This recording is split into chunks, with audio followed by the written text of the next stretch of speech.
Какой-то сумасшедший пытался ворваться в офис в алкогольном магазине и оторвал нахуй ручку. Сейчас там копы, ну короче, будет весело.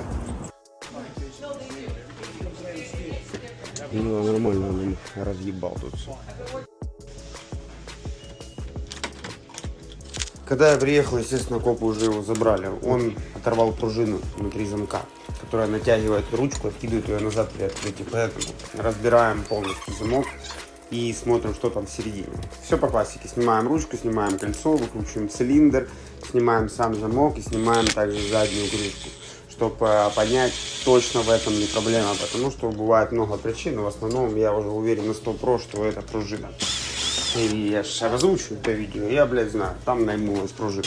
И причем он так, походу, дернул за ручку, что ее как будто заживало в шестеренке. И пришлось отрезать очень большой кусок от него, видите? А в чем проблема? Пружина же теперь короче стала. И чтобы ее натянуть заново, это очень большая проблема. Приходится снимать все запчасти. И я тут ускорил этот процесс, потому что по факту я очень долго это делал. Ну, видите, коп приходит разговаривать с людьми. В общем, они тут долго выясняли. Пока я как раз за это время сделал новый завиточек, чтобы было чем цепляться. И вот видите, натянул. Видите, сверху есть такой крючок, а снизу он ебашится на это колечко. Все натянули и собираем теперь все назад. Я тоже процесс особо в деталях не буду показывать. Если хочешь, заходи ко мне в ТГ, в телеграм-канал, и там будет все понятно.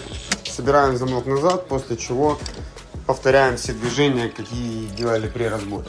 Ставим все назад в такой же очередности, в таком же порядке. И проверяем. Вводим пароль. Оп, язычок заходит. Ручка откидывается сама наверх. Готово. Работа стоит $250.